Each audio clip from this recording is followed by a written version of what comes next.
A prefeitura de uma cidade turística resolveu colocar uma placa no centro do município com os dizeres: "Seja bem-vindo". Para não ter problemas futuros, será que é possível calcular antes quanto de tensão essa estrutura aguenta quando um elemento é submetido a um carregamento de tração axial? Além de se alongar no sentido longitudinal, ele se contrai lateralmente. O mesmo princípio vale ao comprimir o material, sendo que ele tenderá a contrair no sentido longitudinal e expandir lateralmente. A razão entre essas deformações é uma constante chamada de coeficiente de Poisson. Entretanto, as tensões não ocorrem apenas no carregamento axial. Existem casos de estado múltiplo de carregamento, também chamado de carregamento multiaxial. Por exemplo, um cubo, ao ser carregado nas três direções, irá se deformar. As equações da generalização da lei de Hooke nos permitem obter essas deformações. Além disso, essas tensões também podem proporcionar deformação de cisalhamento, que é representada pela letra grega gama, expressa em radianos, ocasionando mudanças dos ângulos internos do cubo.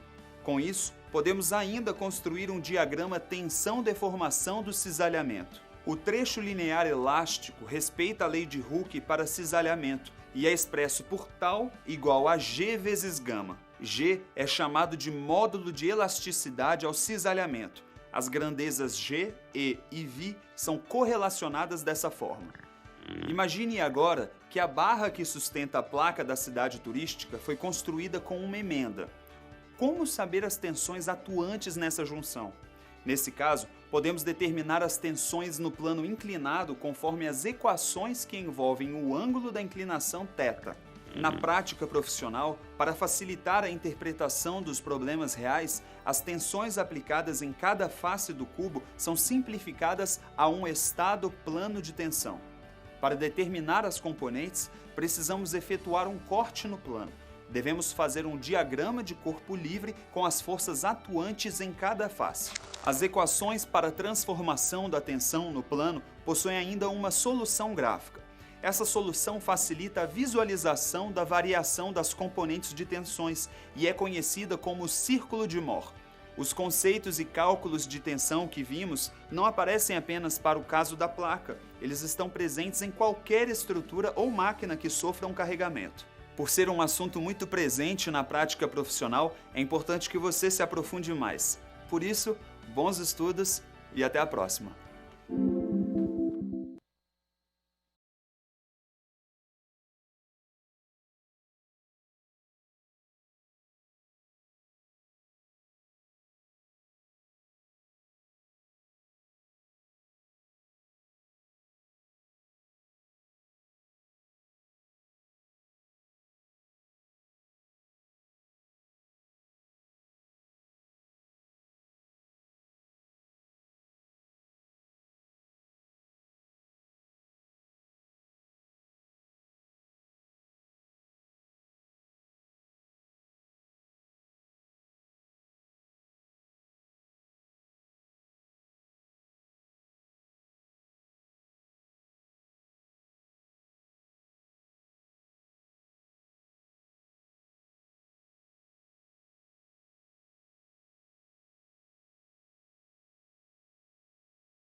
A prefeitura de uma cidade turística resolveu colocar uma placa no centro do município com os dizeres: "Seja bem-vindo". Para não ter problemas futuros, será que é possível calcular antes quanto de tensão essa estrutura aguenta quando um elemento é submetido a um carregamento de tração axial? Além de se alongar no sentido longitudinal, ele se contrai lateralmente. O mesmo princípio vale ao comprimir o material, sendo que ele tenderá a contrair no sentido longitudinal e expandir lateralmente. A razão entre essas deformações é uma constante chamada de coeficiente de Poisson. Entretanto, as tensões não ocorrem apenas no carregamento axial. Existem casos de estado múltiplo de carregamento, também chamado de carregamento multiaxial. Por exemplo, um cubo, ao ser carregado nas três direções, irá se deformar. As equações da generalização da lei de Hooke nos permitem obter essas deformações. Além disso, essas tensões também podem proporcionar deformação de cisalhamento, que é representada pela letra grega gama, expressa em radianos, ocasionando mudanças dos ângulos internos do cubo. Com isso, podemos ainda construir um diagrama tensão-deformação do cisalhamento. O trecho linear elástico respeita a lei de Hooke para cisalhamento e é expresso por τ igual a G vezes gama. G é chamado de módulo de elasticidade ao cisalhamento. As grandezas G, E e V são correlacionadas dessa forma. Imagine agora que a barra que sustenta a placa da cidade turística foi construída com uma emenda. Como saber as tensões atuantes nessa junção? Nesse caso, podemos determinar as tensões no plano inclinado conforme as equações que envolvem o ângulo da inclinação θ. Na prática profissional, para facilitar a interpretação dos problemas reais, as tensões aplicadas em cada face do cubo são simplificadas a um estado plano de tensão. Para determinar as componentes, precisamos efetuar um corte no plano. Devemos fazer um diagrama de corpo livre com as forças atuantes em cada face. As equações para a transformação da tensão no plano possuem ainda uma solução gráfica. Essa solução facilita a visualização da variação das componentes de tensões e é conhecida como círculo de Mohr. Os conceitos e cálculos de tensão que vimos não aparecem apenas para o caso da placa, eles estão presentes em qualquer estrutura ou máquina que sofra um carregamento. Por ser um assunto muito presente na prática profissional, é importante que você se aprofunde mais. Por isso, bons estudos e até a próxima!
A deformação no material normalmente é estudada apenas na direção da aplicação da força. Só que esse material ele pode se deformar e ele se deforma no nosso mundo real em todas as direções, tridimensionalmente. Pega um pedaço de papel aí comigo, amassa a folha. Estou amassando na linha longitudinal do material. Todo o corpo está sendo amassado, com pressão eu estou aplicando nesse material. Só que só essa região do material amassou ou tridimensionalmente ele foi amassado? Quais são as outras deformações que atuam nesse material e como que eu calculo elas? Elas estão relacionadas entre si? Vamos ao quadro comigo para a gente entender um pouquinho melhor de cada um desses conceitos que eu falei para vocês. Então, quando o material ele é submetido a um carregamento de tração axial, além dele se alongar no sentido longitudinal, ele apresentará contração no sentido transversal, ou seja, na sua lateral. O que isso quer dizer? Estou esticando o meu material, ele vai alongar nesse sentido longitudinal que pega todo o corpo, mas ele vai afinar aqui, ele diminui, ele contrai nessa região transversal. O mesmo vai acontecer para a compressão no material. Agora, com uma força contrária de tração, que é de compressão, o material ele tenderá a contrair no sentido longitudinal e expandir no sentido lateral. Então, ele vai diminuir de tamanho nesse sentido de comprido que eu costumo falar do material, ou seja, o sentido que pega toda a peça, mas ele vai aumentar nessa direção aqui. São as deformações tridimensionais que atuam nesse material. Aqui, na minha outra figura, na 3.2, ele apresenta exatamente isso. Aqui para tração, e aqui para compressão.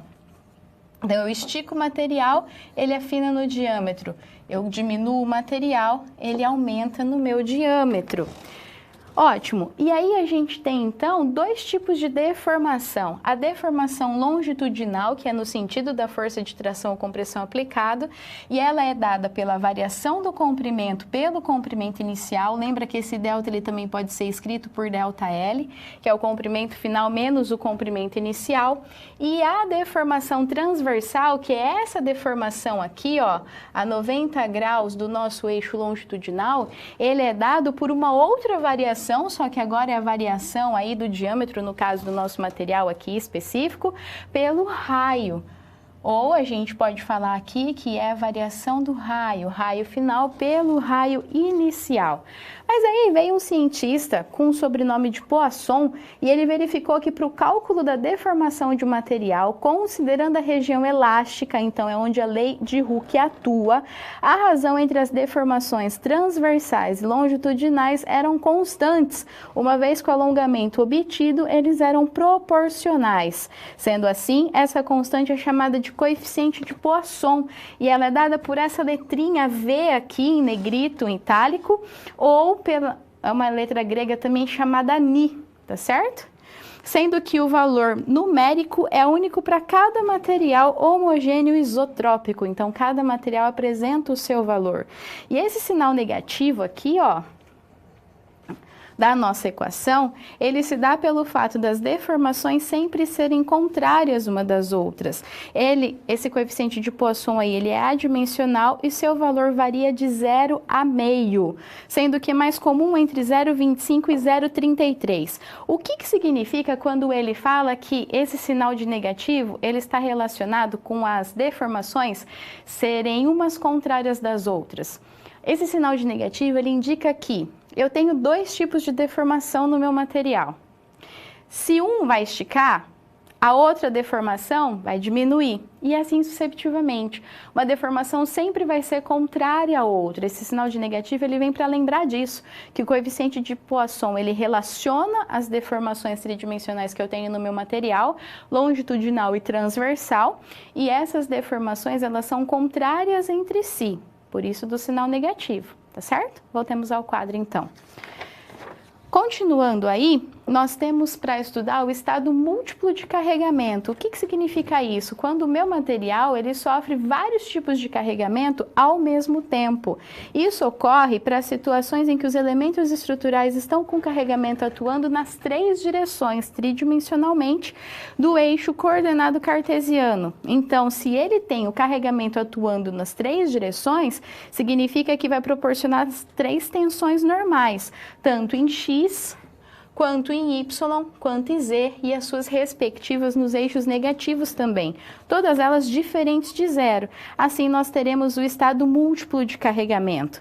Do mesmo jeito que a gente tem o estado múltiplo de carregamento, quando eu aplico a força no meu material, ela me responde com uma tensão e eu tenho a deformação como consequência. Então, para cada carregamento aplicado, eu tenho uma deformação específica no eixo da aplicação do carregamento. Sendo assim, para cada deformação deve ser analisada separadamente cada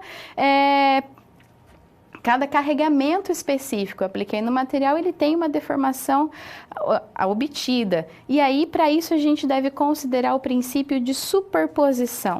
Esse princípio de superposição, ele vai falar o seguinte para mim. Eu só posso levar em consideração esse estado múltiplo de carregamento desde que o carregamento tridimensional que eu esteja aplicando em cada uma das direções seja tão pequeno e específico que não altere o carregamento outro aplicado. Então, eu consigo separar cada carregamento e estudar a sua deformação separadamente. Isso a gente consegue fazer para materiais que trabalham na região elástica. Para materiais que trabalham na região plástica, eu já não consigo prever qual é o seu estado de deformação tridimensional. Mas quando ele trabalha na região elástica, onde a lei de Hooke atua, aí sim eu consigo trabalhar com esse princípio da superposição e saber quais são as deformações ou prever quais são as deformações que o material vai apresentar segundo o carregamento tridimensional aplicado. Voltamos ao quadro.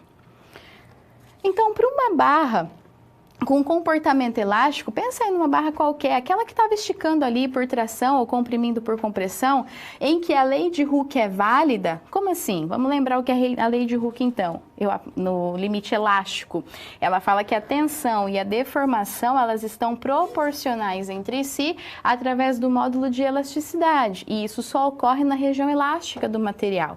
Então, para uma barra com comportamento elástico, a deformação específica na direção X, ela é dada por essa equação aqui. Lembre-se que a lei de Hooke, ela é dada que a tensão, ela está relacionada com a deformação pelo módulo de elasticidade. Olhando só no meu eixo X, eu tenho então que a deformação, realinhando aquela equação lá, é igual a tensão pelo módulo de elasticidade. Se na direção X apresentar o alongamento, então a deformação é positiva, nas demais direções eu vou ter então um encurtamento. Então na direção Y e na direção X, a minha deformação vai ser menos o coeficiente de Poisson vezes a deformação específica em X. Não se esqueça que o coeficiente de Poisson, ele é dado por menos a deformação longitudinal pela deformação transversal, tá certo? E aí, se eu tenho a deformação em X e sei que ela apresenta essa equação, substituindo, eu tenho que as demais deformação, então, vão ser menos a constante de Poisson vezes a tensão em X pelo módulo de elasticidade. E aí eu posso escrever as deformações nas três direções, X, Y e Z, relacionando o coeficiente de Poisson, a tensão em cada uma das direções e o módulo de elasticidade. Essas equações aí, elas são conhecidas como a lei de Hooke generalizada para o carregamento multiaxial. Já aqui a gente está falando só para o caso de tensão, de tração e de compressão, ou seja, para carregamentos axiais. Já para o caso de um carregamento de cisalhamento, as tensões de cisalhamento proporcionam mudança nos ângulos que formam as faces da peça. Ou seja, quando eu aplico uma tensão, um carregamento de cisalhamento, e o meu material ele responde com a tensão de cisalhamento, esses ângulos internos da face aqui, eles modificam seus valores. E essa aí é a minha deformação de cisalhamento. Não se esqueça que a deformação de cisalhamento, ela é dada por essa letrinha aqui e é chamada de distorção, tá? Contudo, em uma situação real, então, além de ocorrer tensões normais no meu material, também vão acontecer tensões de cisalhamento e suas correspondentes, como mostra essa figura aqui, ó. Eu tenho as tensões em X, em Y e Z e as suas correspondentes negativas, e em cada face, cada plano, uma tensão X de cisalhamento XY, ou YZ, ou ZX e as suas correspondentes específicas. E ainda a deformação de cisalhamento, aquela que eu chamei de distorção, ela é expressa em radianos. E através de um ensaio destrutivo, é possível obter um diagrama tensão-deformação, também para essa situação de cisalhamento, e onde eu consigo extrair as principais propriedades mecânicas desse material. Do mesmo jeito que tração e compressão, eu tenho essa região linear aqui, que é a região elástica, aqui o limite de proporcionalidade, só que agora é para cisalhamento, e aqui para cima a região plástica. Esse material a gente já analisa que ele é dúctil, porque ele tem essa região de estricção aqui. E do mesmo jeito que lá em tração e compressão eu tinha um módulo de elasticidade, no limite elástico eu também tenho um módulo de elasticidade para cisalhamento. E ele relaciona a tensão de cisalhamento com a deformação de cisalhamento pelo módulo de elasticidade de cisalhamento, onde cada material apresenta o seu, dependendo das deformações e das informações que o material apresenta. E eu consigo relacionar o módulo de elasticidade de tração e de cisalhamento através dessa equação aqui, ó. Módulo de elasticidade de cisalhamento é igual módulo de elasticidade de tração dividido por 2 vezes 1 mais o coeficiente de Poisson. E assim, então, nós compreendemos que em uma estrutura real sempre haverá mais de um tipo de carregamento. Normalmente, quando a gente estuda picadinho, a gente começa a falar que eu só estou olhando o carregamento de tração, só estou olhando o carregamento de compressão, só o desalhamento, mas não é bem assim. Atuam vários carregamentos ao mesmo tempo e eu preciso entender e identificar principalmente os de tração, compressão e cisalhamento, que eles vão modificar a estrutura do meu material e entender como eles atuam nesse material e qual é a região que eles estão trabalhando, se é a região elástica ou se é a região plástica do material.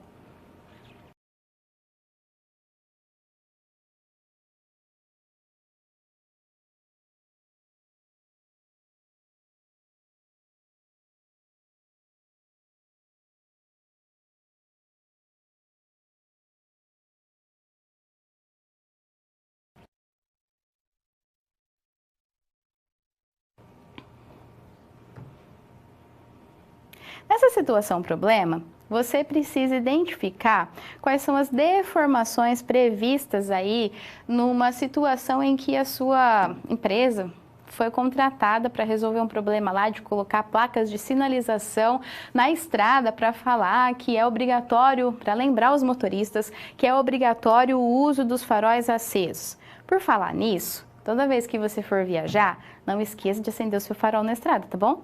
Isso ajuda muito. Voltando aqui para a nossa aula, muito bem. Então, o que a gente precisa entender aí, qual que é o problema que a gente tem que resolver nessa situação problema? O coordenador do projeto, ele solicitou que você calculasse as deformações que ocorrerão no suporte já dimensionado que sustenta a placa de sinalização. Além disso, ele lhe apresentou o desenho esquemático da fixação da placa que você está vendo aí, ó.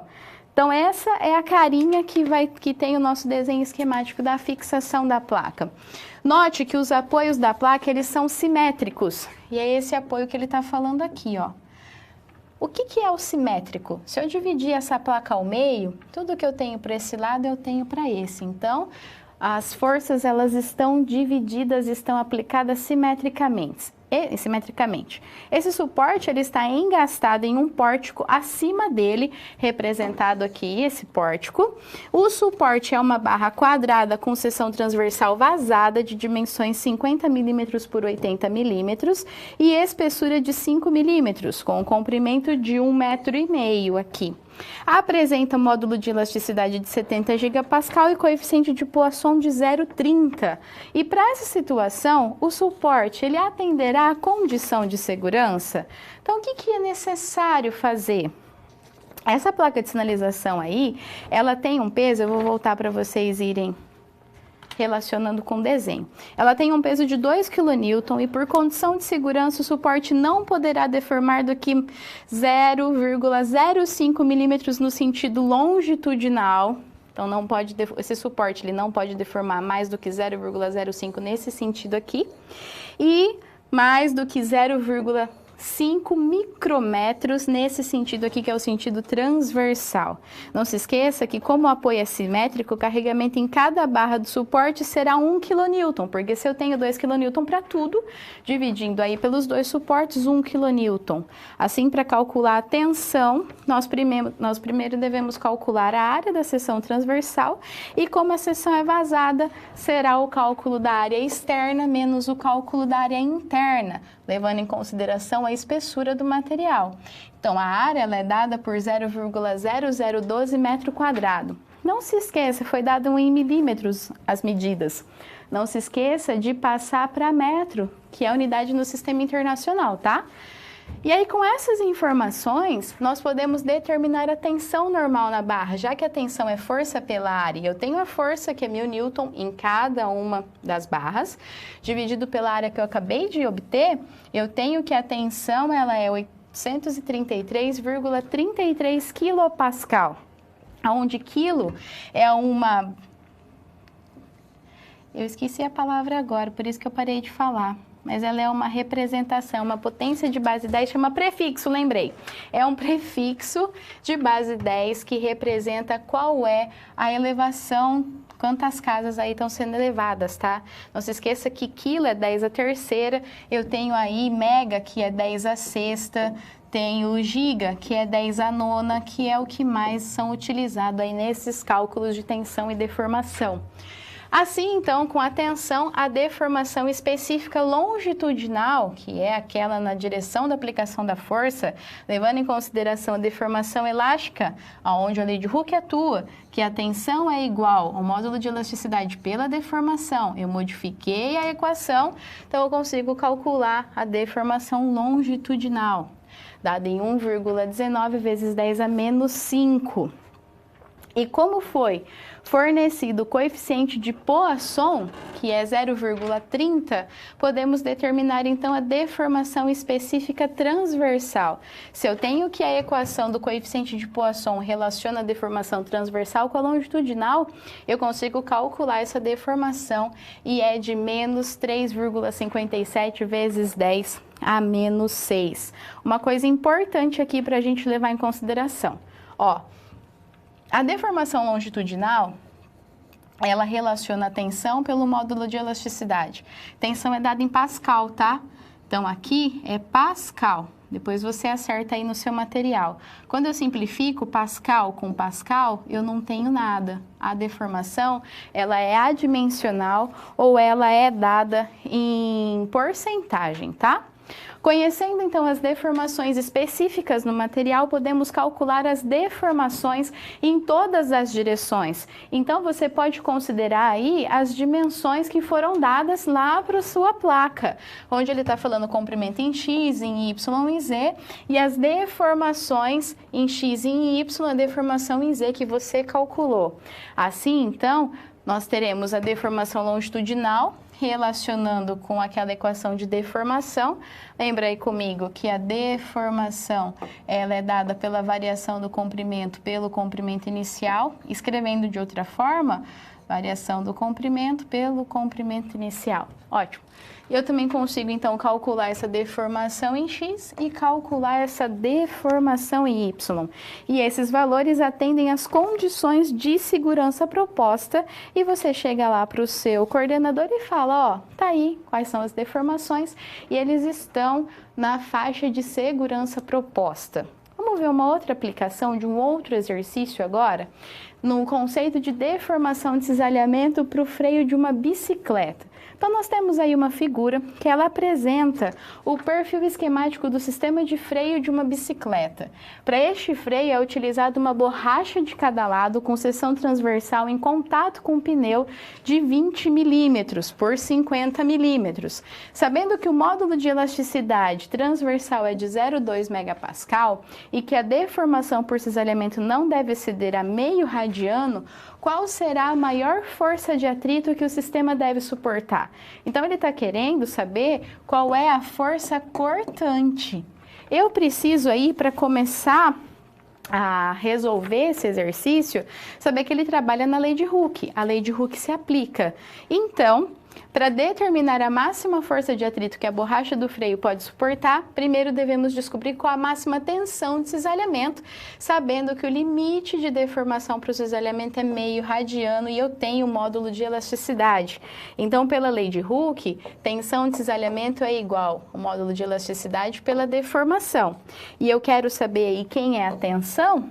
Então, eu substituo o valor do módulo de elasticidade, que é 0,2 mega é vezes 10 a sexta pascal, vezes a deformação, que é 0,5. Fazendo essa conta aí, nós vamos ter que a tensão é de 0,1 megapascal.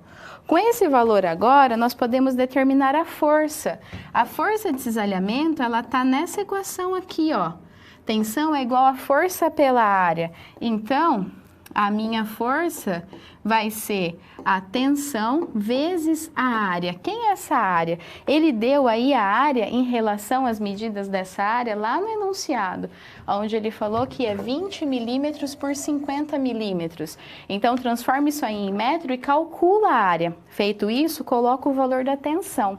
Eu vou ter uma força aí de 100 newtons. Faça depois você a conta e compare os valores da força, se ela vai bater com os 100 newtons que nós obtivemos aí na resolução desse exercício. E com isso, então, a gente entrega para o coordenador quais são as deformações específicas lá na nossa placa de trânsito e aplicamos também em uma outra situação os conceitos de deformação e força de um material.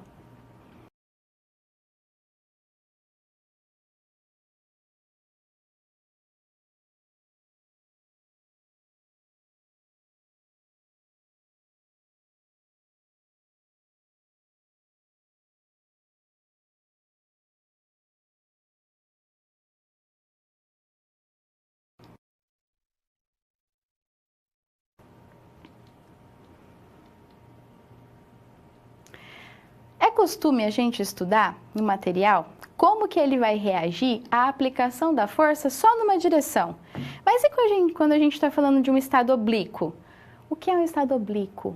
O estado oblíquo é quando a gente fala que duas coisas acontecem ao mesmo tempo. Já eu te explico melhor sobre isso. Significa que mais de um carregamento está atuando, mais de um tipo de carregamento está atuando naquele material. E eu vou precisar conhecer quais são esses carregamentos e como eles atuam nesse material. Vamos ao quadro comigo. Nós temos aí, então, que são estudados os casos independentes de carregamento axial, ocasionando, então, tensão normal para um plano. Quando a gente está falando que eu aplico um carregamento axial em um plano qualquer, ou a aplicação de um esforço cortante atuando em um elemento de ligação, como rebite, parafuso, ocasionando então tensão de cisalhamento, como nesse caso aqui desse plano estudado. Agora, nós iremos verificar os casos em que as tensões normais e cisalhantes ocorrem simultaneamente. Como assim? Aqui eu estou trabalhando com um plano perpendicular à seção transversal. Aqui eu estou trabalhando com um plano perpendicular à seção transversal do material. O que é perpendicular? Faz 90 graus com a seção. Aqui não. Aqui ele não faz 90 graus, ele está meio angulado. Sabe como eu costumo falar aqui, quando ele está assim? 90 graus, eu vou usar essa folha, ó, para ajudar você a entender. Quando eu estou falando em 90 graus, tá aqui o meu material, meu braço, tá bom?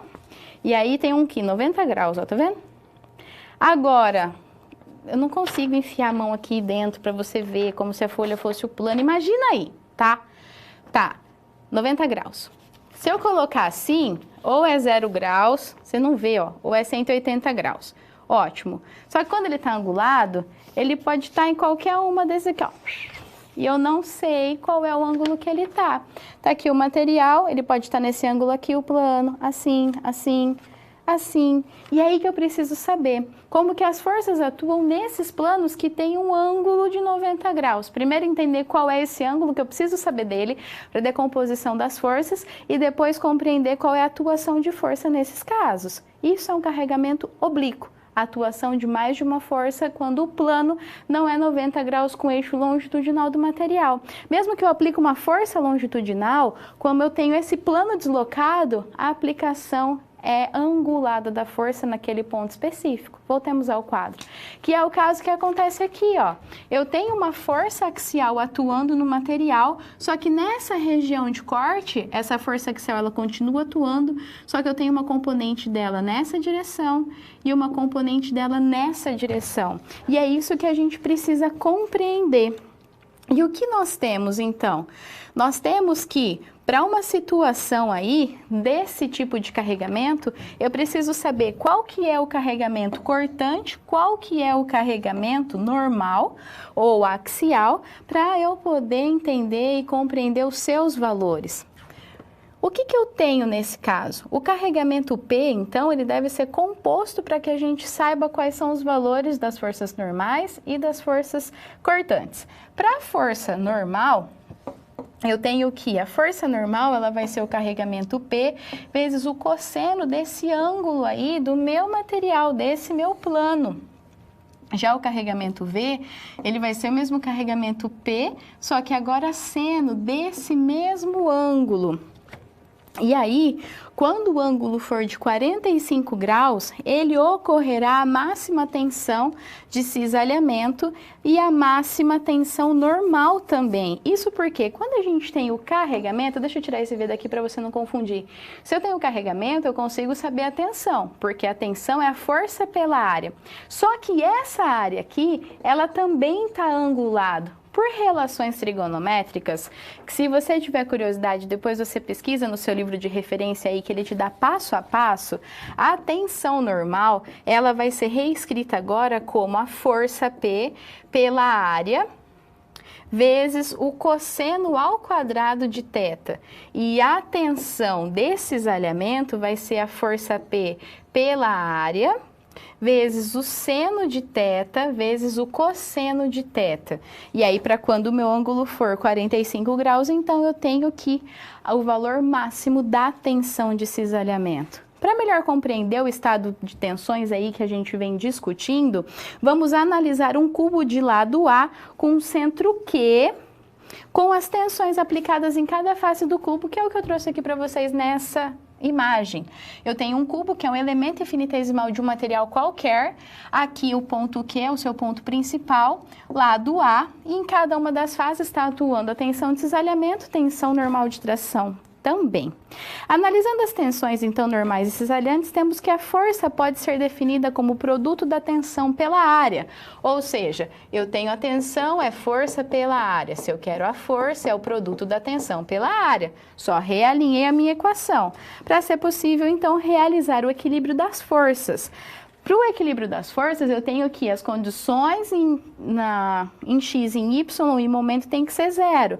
Então, as condições de força em x, y e z, que a gente está trabalhando tridimensional agora, e momento x, y e z, devem ser zero.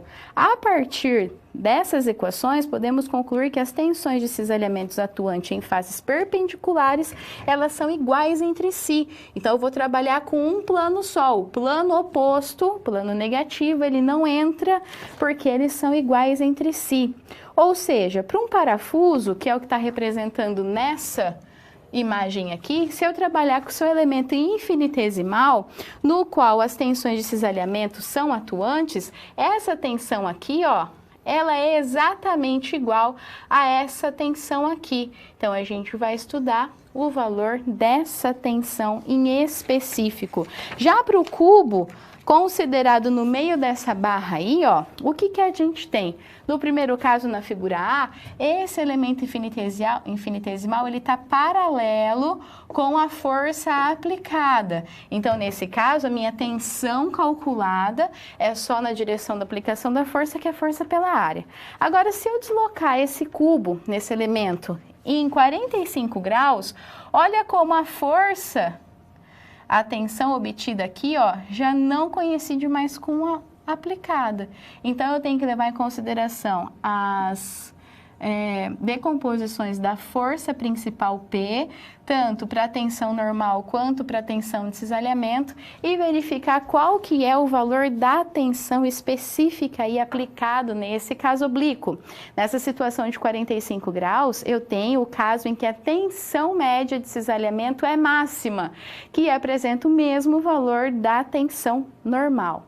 Então, todas as vezes que eu falar em caso oblíquo de aplicação de carregamento, eu estou falando que ali está atuando mais de um tipo de carregamento, em que o meu material, o meu plano ou meu elemento, ele está deslocado angularmente. E eu preciso saber qual que é esse ângulo e quais são as componentes de força, identificá-las e encontrar o seu valor através das relações trigonométricas.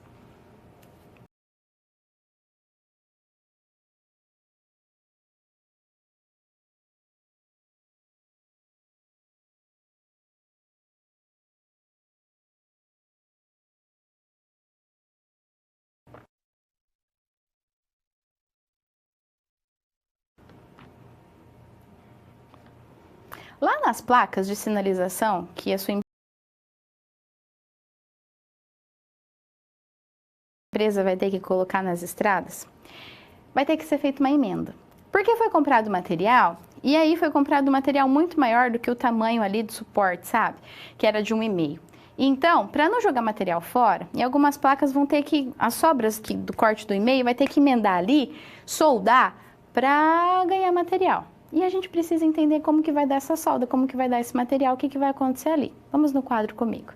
Então, vamos entender primeiro o desenho, qual é a nossa tarefa. O coordenador do projeto solicitou que você calculasse e analisasse as tensões que atuarão na emenda da barra do suporte da placa sinalização que já foi dimensionada. Sendo que o suporte está engastado em um pórtico acima dele, o suporte é uma barra vazada, com as dimensões já foram dadas de 50 por 80 milímetros. Essa emenda, ela é dada aqui, ó, na barra.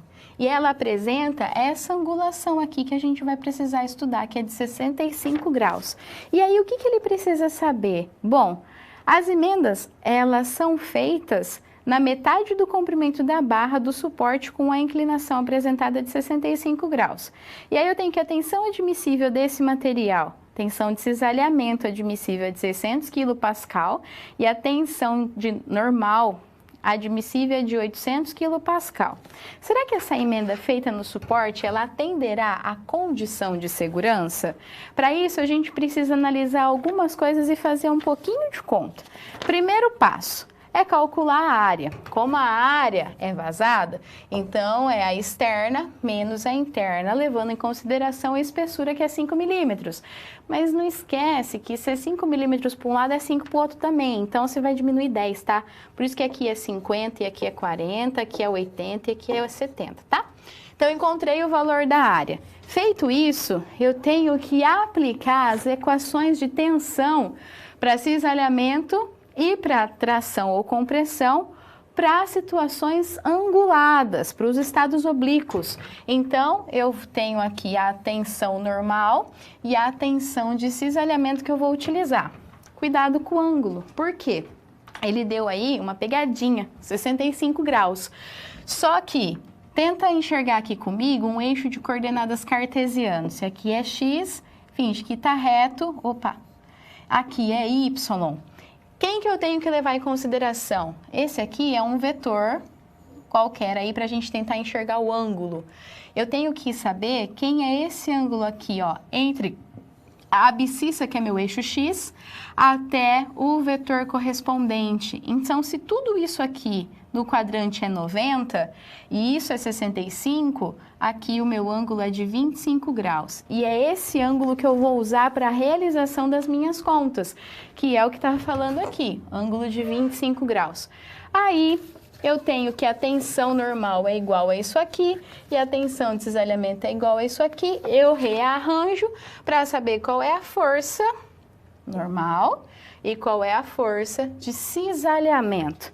Achei tudo isso, então, relacionando com os valores que me foram dados admissível, a emenda pode ser realizada com segurança. Mas e se o ângulo, em vez de 25 graus, fosse de 45 graus?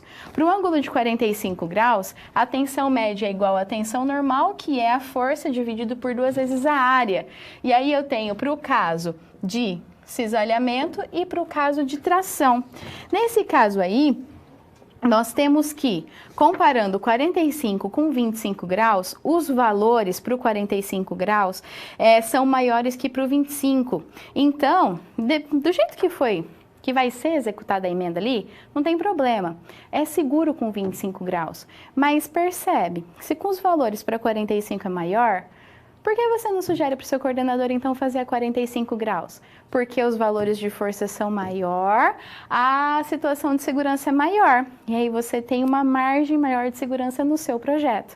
Isso que vale a pena entender como calcular as deformações que atuam no material, para saber o carregamento e as condições de segurança. Porque aí você consegue trabalhar com uma margem maior de erro, uma margem maior de segurança, para que a sua estrutura ou o seu material, ela evite ao máximo o colapso. Então, chega lá no seu coordenador e fala, ó, com 25 fica bom. Mas se a emenda for fazer com 45 graus, fica melhor ainda.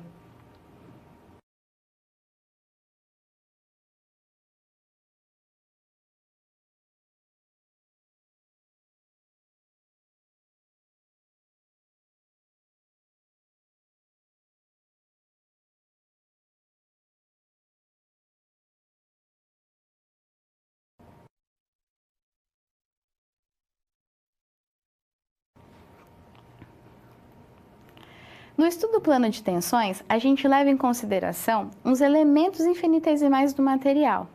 Eu não vou trabalhar com todo o material e saber como ele se comporta, mas com pedacinhos desse material para saber quais são os esforços atuantes nesse material, como eles respondem ao carregamento, quais são as tensões envolvidas e as deformações do material. Para saber, na prática, como que cada pedaço do material vai reagir a uma situação de carregamento, porque nem todo carregamento que eu aplico atua em todo o material, ele vai atuar em uma região só. Então, para um carregamento aplicado, cada parte do material pode ter uma resposta diferente. Eu quero saber como que é isso, por isso que eu vou trabalhar com esse estado plano de tensão. Vou trabalhar com esses elementos. Por que chama estado plano de tensão? Porque eu não vou trabalhar com o cubinho tridimensional, eu vou chapar ele no plano e vou trabalhar só com as relações x e y, que o que acontecer para a relação x e y vai acontecer para todo o material. Por isso que é estado plano de tensão, porque eu vou trabalhar no plano x e y. Vamos no quadro comigo que você vai entender um pouquinho melhor sobre isso. Então, nós temos aí que o estado geral de tensão em um ponto é determinado por 6 componentes. 3 delas são de tensão normal e 3 delas são de tensão de cisalhamento. Esse estado tridimensional na prática profissional facilita a interpretação dos problemas reais e é simplificado a um estado plano de tensão, como a gente consegue ver aqui, ó. Quando eu simplifico um estado plano de tensão, eu tenho as tensões atuantes em x e y e uma tensão de cisalhamento atuando no plano. Então, nesse caso específico, o que a gente tem? Aqui nessa figura ele também representa, ó, vamos lá comigo. O estado plano de tensão com as 6 tensões atuantes. As 3 normais e as 3 de cisalhamento com as suas respectivas. Se eu simplificar, quando eu simplifico, eu estou falando que a tensão normal em Z vai ser igual à tensão de cisalhamento no plano ZX, que vai ser igual à tensão de cisalhamento no plano ZY, que é igual a 0. Aí eu vou ter esse estado aqui, ó. Então, eu consigo chapar ele no plano e obtenho esse estado plano de tensão. É convencionado que as tensões normais, elas terão sinal positivo quando estiverem saindo da face do plano, ou seja, se as tensões normais estiverem saindo desse meu plano, elas serão positivas.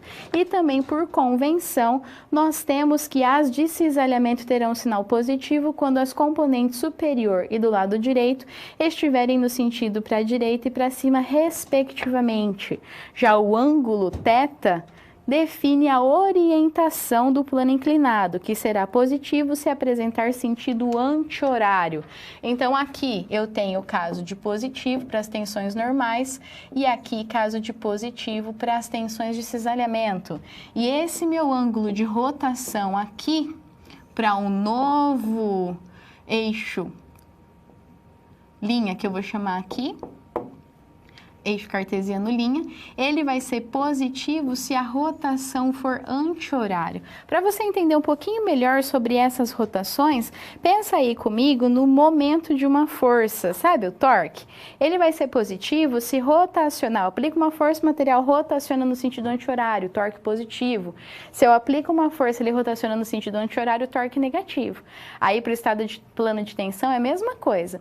Se o meu ângulo, ele vai rotacionar no sentido anti-horário, então eu tenho aí um estado positivo, um θ positivo. Se for no sentido horário, eu tenho um θ negativo. Vamos para o quadro de novo? Então, para determinar o ângulo de inclinação, é necessário utilizar algumas operações trigonométricas, que não é o objetivo dessa aula agora detalhar cada uma com vocês, mas depois vocês vão lá no seu material de estudo e verifica passo a passo que ele faz, tá certo? E aí, através dessas relações trigonométricas, considerando aí um triângulo retângulo, você consegue obter os valores para o ângulo θ. Já na prática profissional, é comum a busca pela direção em que ocorrerão as máximas tensões no plano. Para isso, é necessário utilizar as relações trigonométricas para determinar as informações necessárias, como a gente viu aqui nesse caso também para as tensões principais. Sendo assim, as tensões principais, quem são elas? Tensões normais 1 e 2. são dadas através dessa equação aqui, ó. Tensão principal 1 e 2 vai ser a tensão normal em X mais a tensão normal em Y dividido por 2, mais ou menos por quê? Porque a tensão 1 você vai usar o mais, a tensão 2 você vai usar o menos, por isso que você obtém duas respostas. Mas esse pedacinho aqui da equação que relaciona a tensão normal em X e em Y do estado plano de tensão e a tensão de cisalhamento também. Nesse caso, as tensões principais 1 e 2, elas vão ser sempre a tensão principal 1 maior que a tensão principal 2. Por quê? A gente diz que essa tensão 1 é a tensão máxima e a tensão 2 é a tensão mínima, ambas principais nesse plano. E os correspondentes planos em que atuam as tensões principais são denominados de planos principais de tensão. E eles são representados aqui, ó, dessa forma, onde eu tenho a tensão normal em X, em Y e a de cisalhamento. Analisando e aplicando os valores desse estado plano de tensão, eu obtenho as tensões principais máxima e mínima. E aqui eu tenho uma outra representação do estado plano de tensão com uma nova orientação θ, ou seja, com deslocamento de ângulo para esse material. De modo análogo às tensões principais, para obter a máxima tensão de cisalhamento agora, é necessário utilizar as relações trigonométricas na análise, de novo, de um triângulo retângulo. Assim, a tensão máxima cisalhante é dada por essa equação aqui, ó, onde relaciona as tensões normais de cisalhamento do estado plano de tensão. E a tensão média das tensões no plano vai ser dada por essa equação aqui, onde relaciona a tensão normal em X e em Y. Nota uma coisa comigo. Tá vendo essas duas equações, tensão máxima e tensão média? Olha a tensão principal. Ela é a união dessas duas tensões. E aí eu consigo analisar qual é o valor da tensão principal máxima e da tensão principal mínima. As equações para a transformação da tensão no plano possuem uma solução gráfica. Essa solução facilita a visualização da variação dos componentes de tensão. Para isso, obtemos um círculo de raio R, obtido por essa equação aqui. Esse raio R, ele também é a mesma equação para a tensão de cisalhamento máxima que nós acabamos de enxergar no quadro anterior. É exatamente a mesma equação. E já já a gente vai entender por quê. Esse círculo aqui, ó, representado, ele é construído através dos dados obtidos da análise dos estados planos de tensão e dos cálculos executados com os valores obtidos no estado plano de tensão. Então, esse círculo, ele é construído em um plano cartesiano e ele é chamado círculo de Mohr. O que tem nesse plano cartesiano? Nesse eixo, eu tenho os valores, que é o eixo da ordenada, da tensão de cisalhamento. E para o eixo das abscissas aqui, eu tenho os valores da tensão normal. E aí é construído esse círculo. Esse pontinho aqui, ó, que ele está chamando de C, é a nossa tensão média, é o ponto médio do círculo. Lembra que a gente calculou através dessa equação aqui, ó, a tensão média? Olha lá, a última equação. Então, é o meu pontinho médio do círculo. Aqui, esse ponto aqui, é a tensão normal 2, que é a tensão mínima. E aqui, esse ponto é a tensão normal 1, que é a tensão máxima, aonde a tensão normal 1 e 2 são as tensões principais. Agora, o raio do nosso círculo, nota aqui comigo, o raio do círculo também é o máximo valor da tensão de cisalhamento. Por isso que a equação do raio é a mesma equação da tensão máxima de cisalhamento. Então, através desse círculo de Mohr, eu consigo visualizar aí todas as informações que eu preciso. Eu consigo saber qual que são as tensões principais, quais são as tensões no estado plano de tensão X e Y de cisalhamento. Eu consigo saber também qual é a tensão máxima de cisalhamento para o meu material. E trabalhar com ele, então, visualizar melhor se eu modificar o ângulo, como que eu trabalho com ele, aplicar melhor então esses resultados no desenvolvimento do meu projeto para saber como que a minha estrutura vai lidar com o carregamento aplicado. Vou falar uma coisinha para você, importante.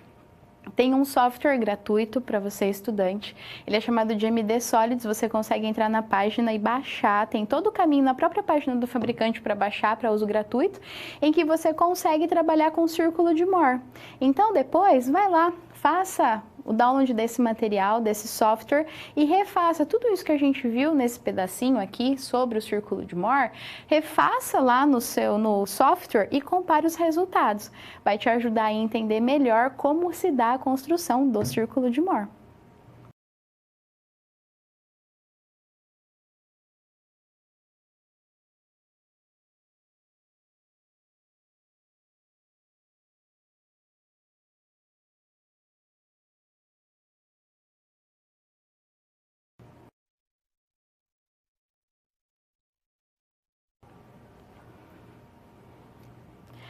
Você está estudando todo o processo para colocação de placas na estrada, num suporte, para avisar que deve ser ligado o farol quando você ir na estrada viajar de carro. Ótimo. Agora você precisa entender e saber qual é a tensão máxima que vai suportar essa placa, tanto normal quanto de cisalhamento. Vamos no quadro comigo? O que o senhor coordenador falou? Ele falou, olha, a placa de sinalização tem um peso de 2 kg, Newton. Com a área vazada, aí de 50 milímetros por 80 milímetros e espessura de 5 milímetros, comprimento de 1,5 m, ele já sabe da emenda aqui, que a gente vai ter que ser feito, e ele quer saber o seguinte, qual deverá ser a tensão principal e a tensão máxima de cisalhamento para a barra do suporte com e sem emendas? Para o término desse projeto aí, é necessário calcular a tensão principal e a tensão máxima de cisalhamento para a barra do suporte com e sem a emenda. Porque aí a gente vai ter as duas situações. A gente tem a situação da barra com emenda e a gente tem a situação da barra sem emenda. Então, essa figura aqui, ela apresenta para a gente a situação da barra sem emenda. E essa figura aqui, ela apresenta para a gente a situação da barra com emenda. Porque sem emenda, eu não tenho ângulo, meu θ é igual a 0. Já na situação da barra com emenda, minha língua está travando. Meu θ é igual a 25 graus. Então, eu tenho que saber como que se dá essa situação aí com e sem emenda. Então, a primeira coisa que a gente vai fazer é, a tensão normal sem emenda será o peso atuante em cada suporte, que é de 1000 newtons, é 2000 atuante em toda a barra, dividido por 2, que são 2 suportes, 1000 newtons cada um, dividido pela área da seção transversal, que é a área externa, que é a área externa menos a área interna. Então, a tensão, nesse caso, em Y, atuante, ela vai ser o peso dividido pela área, que é 83,33 kPa. Feito isso, a gente consegue calcular as tensões principais para desenhar o círculo de Moore. Então, eu só tenho, nessa situação, a tensão normal em Y para toda a minha situação, com ângulo ou sem ângulo, com a emenda ou sem emenda, a tensão em X normal é igual a 0 e a tensão de cisalhamento em X e em Y também é igual a 0.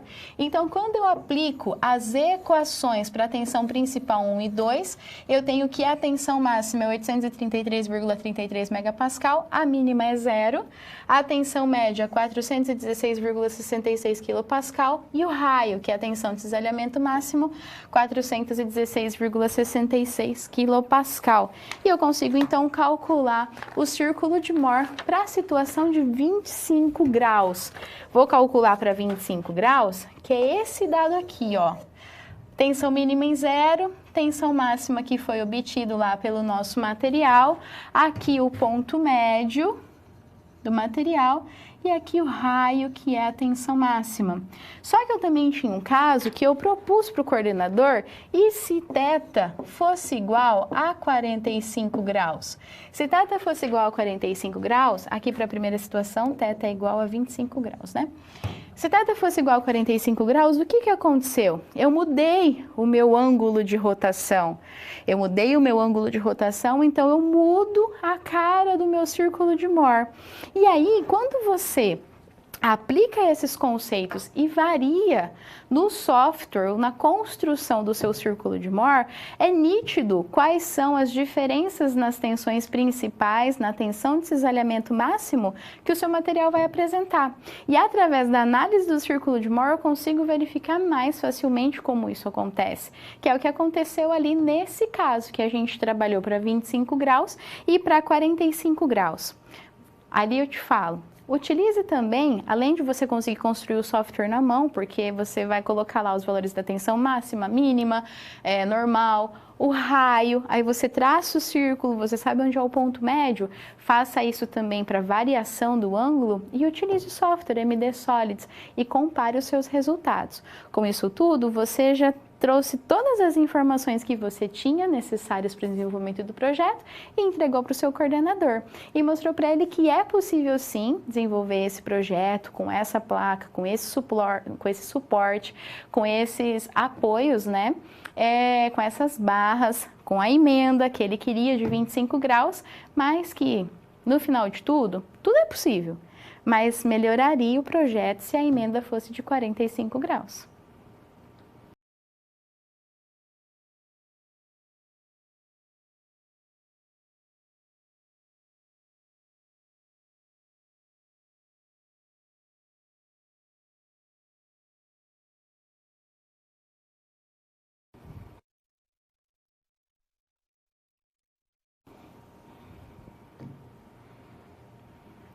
Temos aí tensão de tração, compressão, cisalhamento, de esmagamento. Tá. Tensão de tração, ela é referente à força de tração.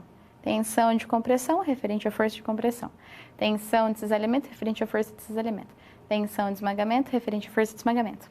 Ótimo. O que cada uma faz mesmo? Tá, tensão de tração, estica o material. Tensão de compressão, diminui o material. Tensão de cisalhamento, ele muda os planos internos do material e de esmagamento é uma tensão de compressão ali atuante, uma tensão normal. E nós temos também a tensão de flexão. A tensão de flexão é aquele esforço que atua no material a 90 graus do eixo longitudinal, provocando no material, então, curvamento. Lá vai eu com a folha de novo para mostrar para você. Tenho aqui o material, apliquei uma força na folha perpendicular ao eixo longitudinal, certo?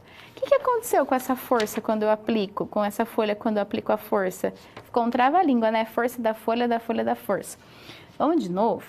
O que acontece com a folha quando eu aplico a força transversal, perpendicular ao eixo longitudinal? Ou ela vai fazer assim, ou ela vai fazer assim. Isso chama-se flexão, um esforço de flexão. E essa deformação e essa resposta ao esforço de flexão que é apresentado é chamado de momento fletor. E esse momento fletor ele pode ser positivo, se ele apresentar essa deformação, ou ele pode ser negativo, se ele apresentar essa deformação, tá? Então, se eu tenho aqui um material qualquer, apliquei uma força no eixo transversal, perpendicular ao eixo longitudinal. E ele aplicou esse movimento aqui, ele apresentou, eu tenho um esforço fletor atuante e o meu momento fletor aqui é positivo. Agora, se ele apresenta essa deformação, eu tenho um esforço de flexão atuante e o meu momento ele é negativo. E aí eu consigo verificar, através dos esforços de flexão atuante, como é perpendicular, o que acontece no material em cada ponto de aplicação de força. Porque quando o esforço atuante ele é perpendicular, ele é um esforço cortante. Então, através desse esforço, eu consigo saber cada ponto do material como reage a ele e construir um diagrama do esforço cortante. Nada mais é do que um diagrama onde eu sei em cada ponto de aplicação de força está atuando, qual o esforço cortante que está atuando. E depois é só ligar os pontos do diagrama todo. O esforço de flexão, acontece em mais de um tipo. Vamos ao quadro comigo para a gente conhecer cada um desses tipos de flexão. Então, nós temos aí a flexão pura. A flexão pura é um caso em que eu tenho apenas momento fletor atuando na estrutura. estrutura. Já a flexão simples, eu tenho momento fletor e esforço cortante atuando na estrutura. A flexão normal, eu tenho o esforço normal, ou seja, ele pode ser de tração ou compressão, e momento fletor atuante na estrutura. E a flexão oblíqua, eu tenho momento fletor que apenas atuante na estrutura e ele vai se decompor em duas partes. Toda vez que eu tenho oblíquo, significa que eu vou ter duas partes atuantes. Então, nesse caso aí de flexão oblíqua, significa que eu tenho dois momentos atuando em direções diferentes. Aqui eu tenho na figura A, representação de flexão pura e flexão simples, que são os diagramas do esforço cortante. Aqui eu tenho o nosso material, a estrutura do material com as forças aplicadas. Nesse ponto aqui, ó, que eu tenho uma força carregada, uma força concentrada, aplicada no material, é um esforço cortante, eu preciso analisar como ele vai trabalhar nesse ponto. Tá vendo que é esse ponto que está sendo analisado em toda a situação do diagrama de esforço cortante, que a gente vai olhar esse do meio primeiro.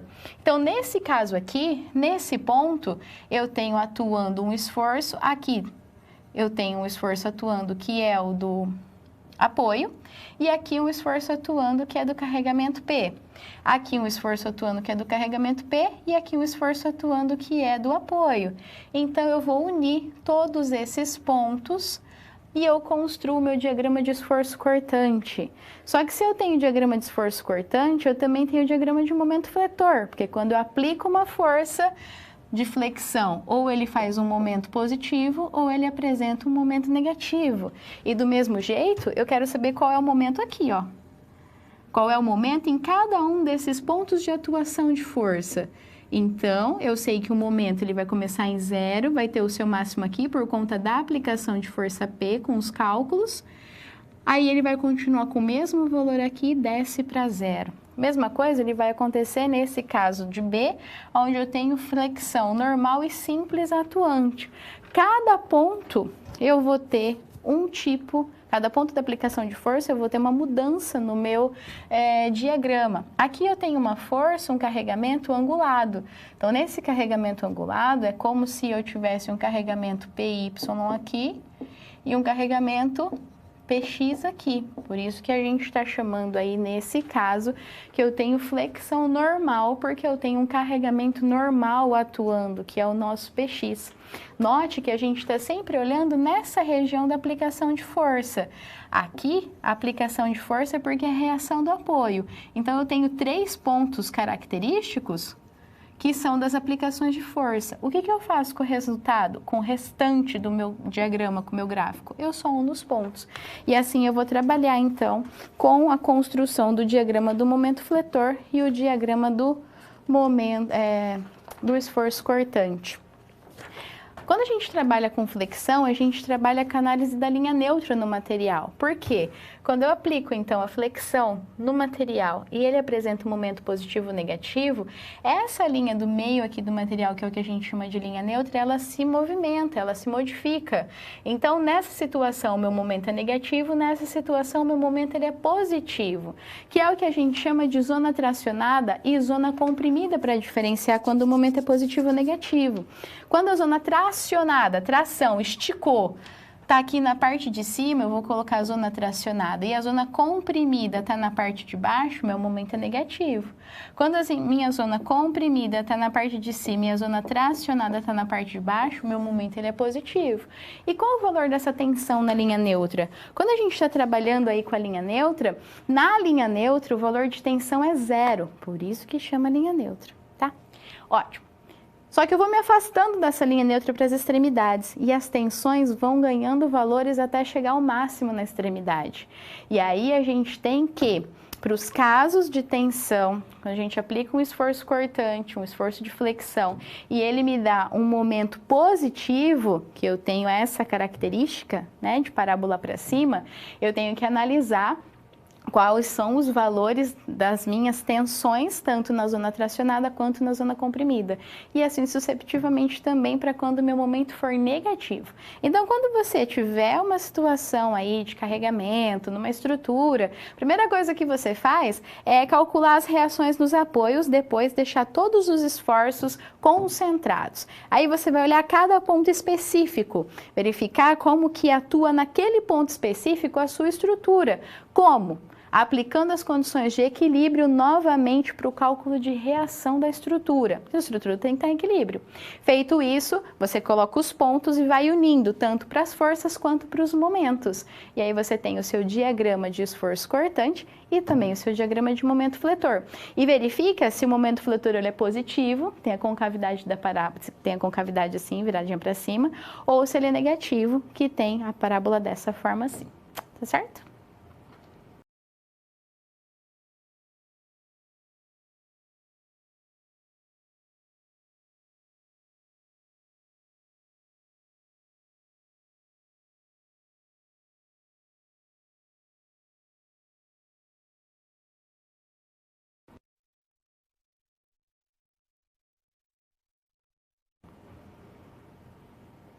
Esse exercício agora, ele aplica esses conhecimentos de esforço cortante na análise de uma estrutura para calcular o diagrama do esforço cortante. Então, eu tenho uma estrutura e eu preciso obter o seu valor, o seu diagrama do esforço cortante. Como é feito isso? Vamos comigo acompanhar o enunciado desse exercício. Uma máquina foi modernizada para melhorar a produtividade. Esse novo modelo, que possui uma carga concentrada de 4 kN, foi necessário ser apoiado uma viga metálica, conforme mostra o esquema estrutural abaixo. Como será o diagrama do esforço cortante atuante na viga, devido exclusivamente à carga concentrada? Despreze o peso próprio da viga. E as reações nos apoios já foram calculadas. Então, o que ele quer? Ele quer o diagrama do esforço cortante para essa situação aqui. Aqui ele foi bonzinho. Ele já calculou quais são as reações que os apoios oferecem.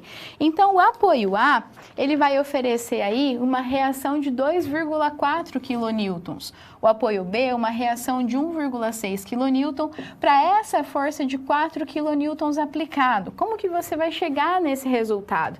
Aplicando as condições de equilíbrio. Somatória de todas as forças em x é igual a zero, somatória de todas as forças em y é igual a zero, somatória dos momentos deve ser igual a zero num ponto específico do seu material, da sua estrutura. Esse apoio A aqui, ele é um apoio fixo, então ele tem duas reações. O apoio B é um móvel, então ele tem uma reação só. Aplicando as condições de equilíbrio, eu consigo chegar nesse valor e nesse valor.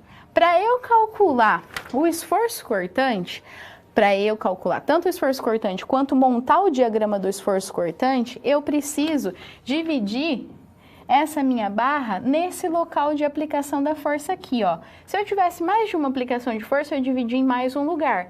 E eu vou analisar esse pedacinho AC e esse pedacinho CB.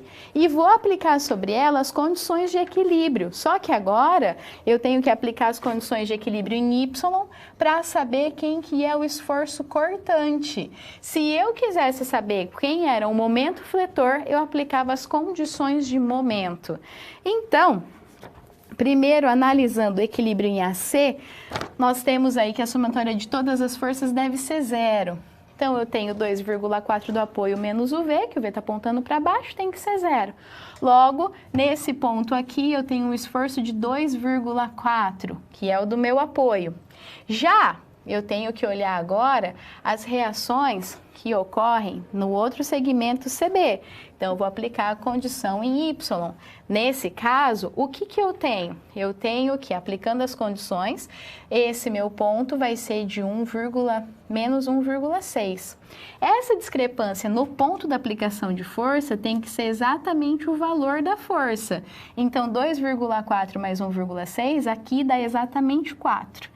Então, eu tenho esse ponto e eu tenho esse ponto. O que eu vou fazer? Unir. Então tá aqui, esse é o meu diagrama do esforço cortante. Então, analisando esse diagrama, a máxima do esforço cortante que eu tenho aí é de 2,4 kN e a mínima de 1,6 kN. E é assim, então, que eu calculo o diagrama de esforço cortante do meu material.